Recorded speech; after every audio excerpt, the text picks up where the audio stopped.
During my engagement, a woman walked in and handed me an envelope. Before I could react, she was gone. I opened it, and my heart shattered. My fiancée ran toward me. When she saw what was inside, tears filled her eyes.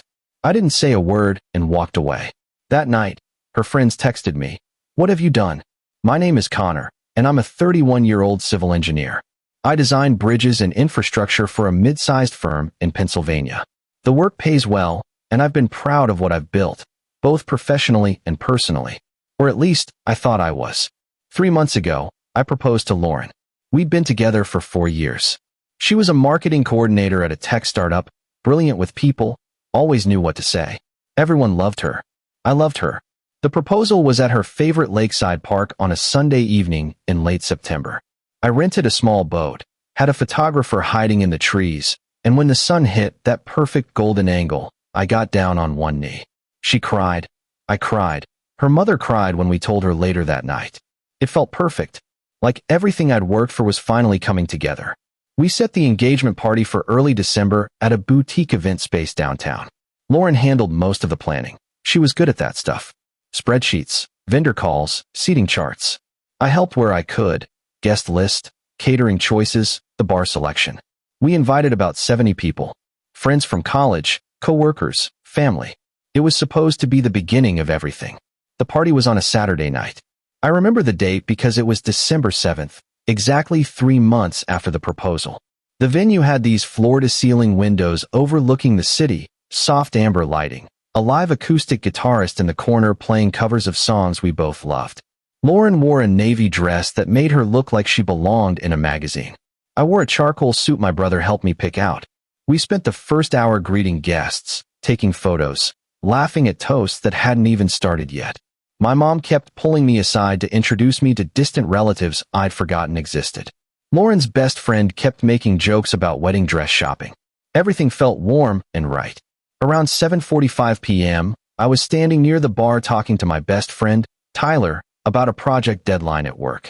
He was telling me about his recent promotion when the front door opened. A woman I'd never seen before walked in. She was maybe late 20s, dark hair pulled back in a tight ponytail, wearing jeans and a black coat. She didn't look like she belonged at an engagement party.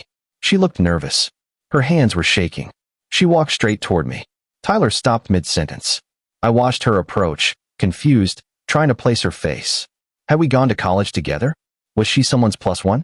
She stopped about 3 feet away and held out a manila envelope. "Connor," she asked, her voice quiet but steady. "Yeah. You need to see this." Before I could ask who she was or what this was about, she pressed the envelope into my hands and turned around. She was out the door in seconds, moving fast like she was afraid she might change her mind. I stood there holding it, people starting to notice, conversations around me fading into a dull murmur. The guitarist was still playing some indie cover in the background. Tyler leaned in. "Who was that?" "No idea." I looked down at the envelope. My name was written on the front in blue ink. Nothing else. No return address. No explanation. I opened it. Inside were printed screenshots, text messages, bank statements, photos, everything neatly organized, like someone had built a case file. The first screenshot was a text conversation between Lauren and someone saved in her phone as A. The messages went back months. April, May, June. They were explicit. Not just flirty, explicit. Plans to meet. Descriptions of what they'd done. What they wanted to do again. Words I'd never heard her use with me. I felt my stomach drop. The second page was a bank statement. Lauren's name at the top. Transactions to a hotel. The Grandview, about 20 minutes outside the city. Multiple charges over the last 6 months. Always the same day of the week. Thursdays. Always between noon and 3 p.m. 50, sometimes 70 transactions between June and November. The third page was a photo. Lauren and a man I didn't recognize. They were sitting at an outdoor cafe, his hand covering hers on the table. She was smiling. Really smiling. The kind of smile I thought she reserved for me. The timestamp was from 2 weeks ago. The Thursday, I thought she was working late on a campaign pitch for a new client. The fourth page was more texts. Recent ones. From last week. "I can't wait to see you Thursday. I've been thinking about you all day." Same here. This is getting harder to hide. I know, but we'll figure it out. I promise. I don't remember breathing. Lauren must have seen my face because she came running over from across the room where she'd been talking to her bridesmaids near the dessert table. Connor? What is it? What's wrong? You look like you've seen a ghost. I didn't say anything. I just handed her the papers. She looked down. Her face went white, then red, then her eyes filled with tears. She looked up at me, then back at the papers, then at me again. Her mouth opened, but no sound came out. Connor, I held up my hand. I didn't want to hear it. Not there. Not in front of 70 people who came to celebrate us. Not in front of my mother. Not in front of her father, who'd given a toast an hour ago about how proud he was to welcome me into the family. I turned and walked toward the door. No explanation. No scene. I just left. I could hear her calling my name behind me, her voice breaking. Connor, wait. Please. Let me explain. I kept walking. I pushed through the front door and out into the cold December air. My car was parked 2 blocks away. I got in and drove. I didn't know where I was going. I just drove. My hands were shaking on the steering wheel. My heart was pounding so hard I thought it might break through my chest. Update 1. That night, I ended up at Tyler's apartment. He'd followed me out of the venue, tried to stop me at the door, but I told him I needed to be alone. He didn't push, just nodded and let me go. He texted me an hour later asking where I was, and I finally told him. He didn't ask questions, just said, "Door's unlocked. I'm at the venue helping clean up. Be there in 20. I sat on his couch and stared at the wall. I didn't cry. I didn't rage. I just felt empty, hollow, like someone had scooped out everything inside me and left just the shell. Around 11 p.m., my phone started blowing up. Text after text. Lauren's friends. Her bridesmaids. People I considered friends too. What did you do? Lauren's a mess. You need to come back. She said you humiliated her in front of everyone. Whatever you think happened, you're wrong. She made one mistake. Don't throw away 4 years. I didn't respond. I turned my phone off and tried to sleep on Tyler's couch. I couldn't. I just lay there staring at the ceiling, replaying every Thursday for the past 6 months. Every late work meeting. Every campaign deadline. Every time she said she was too tired when she got home and went straight to bed. The next morning, I woke up to 43 missed calls. Most were from Lauren. A few from her mother. One from my own mother, asking what the hell was going on because Lauren had called her at midnight crying, saying I'd abandoned her at our engagement party. I called my mom first. Explained everything. Read her some of the texts over the phone. She was quiet for a long time, then said, "Oh honey, I'm so sorry. I'm so sorry." I told her I needed time and that I'd call her later. Then I turned my phone back off. Tyler came home around 10 a.m. with coffee and bagels. We sat in silence for a while before he finally asked, "Do you know who the guy is?" "No idea." "Do you know who gave you the envelope?" "No." "You gonna find out?" "Eventually." He nodded, taking a sip of his coffee. "You need a lawyer?" I hadn't even thought about that. We weren't married yet, but we'd been living together for 2 years. Shared lease on a 2-bedroom apartment in the city. Shared bank account for household expenses, rent, utilities, groceries. Joint gym membership. Her name was on my car insurance. This was going to get messy. "Probably," I said. That afternoon, I went back to our apartment while Lauren was out. I'd texted her from Tyler's phone telling her I was coming and asking her to leave. She responded immediately. "Please, can we just talk face to face?" I didn't respond. When I got there, she was gone. But she'd left notes everywhere. Sticky notes on the bathroom mirror, the refrigerator, the coffee maker. All saying the same thing. "I'm sorry. Please talk to me. I love you." I grabbed clothes, my laptop, some personal things. Important documents. My grandfather's watch. I left my key on the kitchen counter with a note. "I need space. Don't contact me." I stayed with Tyler for the next week. Update 2. 5 days later, I got a call from an unknown number. I almost didn't answer, but something told me to pick up. "Connor." It was the woman from the engagement party. "Who is this?" I asked. "My name is Bryn. I was seeing someone. His name is Aaron. He works at the same startup as Lauren. I found out about her 3 weeks ago when I went through his phone after he came home late for the 5th time that month. I'm sorry for what I did at your party, but I didn't know how else to reach you." He wouldn't stop seeing her. She wouldn't stop either. I confronted him multiple times. He kept saying it was over, but it never was. "I thought you deserved to know." I sat down on Tyler's couch. My head was spinning. "They work together?" "Yeah. He's the creative director. They've been seeing each other since June.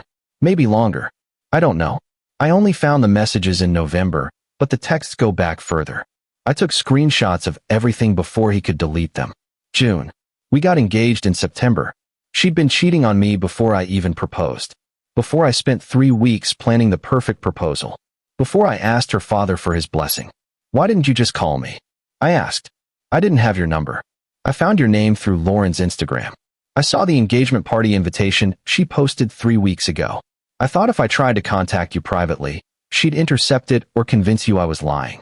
These things, people don't always believe the messenger. I panicked. I thought if I gave you proof in person, in public, you'd have to face it. I'm really sorry. I know it was probably humiliating. I didn't know what to say. Thank you.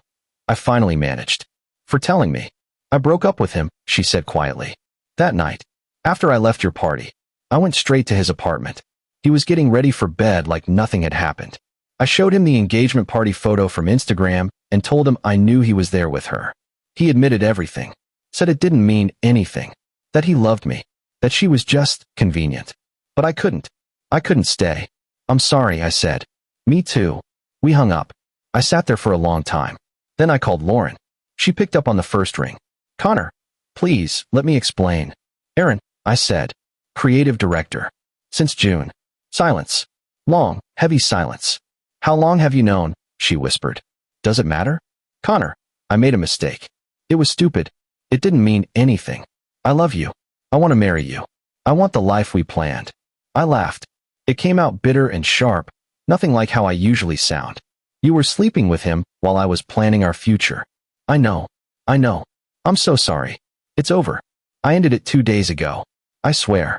Please, can we just talk? In person? I'll answer any question you have. I'll do anything. No. Connor. I'm done, Lauren. We're done. You don't mean that. I do. For years, Connor. For years. You're just going to throw that away. I didn't throw it away. You did. Every Thursday for 6 months. She started crying. It was a mistake. One mistake. Everyone makes mistakes. It wasn't one mistake. It was dozens. Hundreds.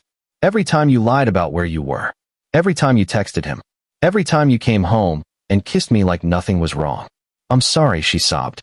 I'm so sorry. So am I. I hung up. 2 days later, I got a text from her mother. You're making a mistake. She loves you. Don't throw away 4 years over one bad choice. People can change. She's devastated. Her father and I raised her better than this, and she knows it. Give her a chance to make it right. I blocked her number. Then I blocked Lauren's number too. Update 3. In mid-December, I hired a lawyer. We weren't married, but the lease and the shared account complicated things. My lawyer, a woman in her 50s named Patricia who came highly recommended, advised me to close the joint account and move my portion to a separate one immediately. I did. Lauren called me 17 times that day from a different number. I didn't answer. I blocked that one too. Patricia also advised me to document everything. Keep the envelope. Keep records of all transactions.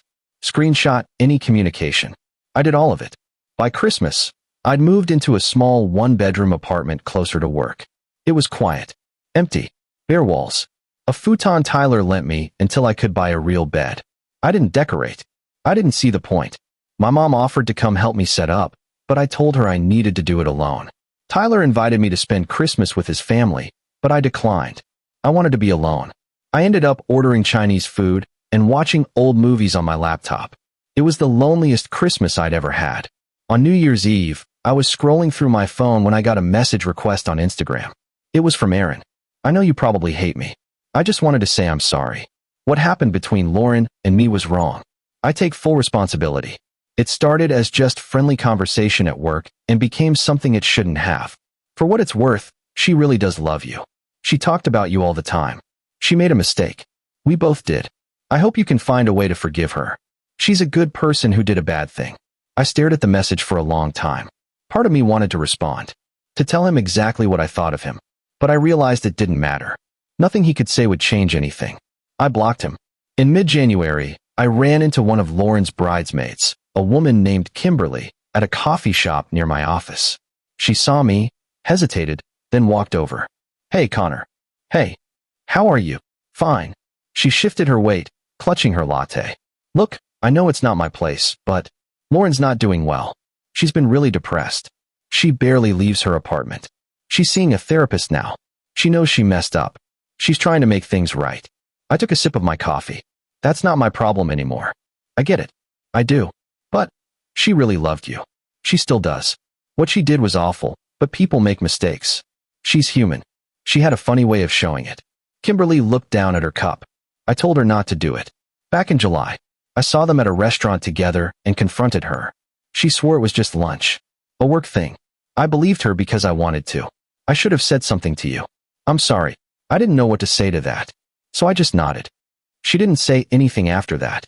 Just squeezed my arm gently and walked away. Final update.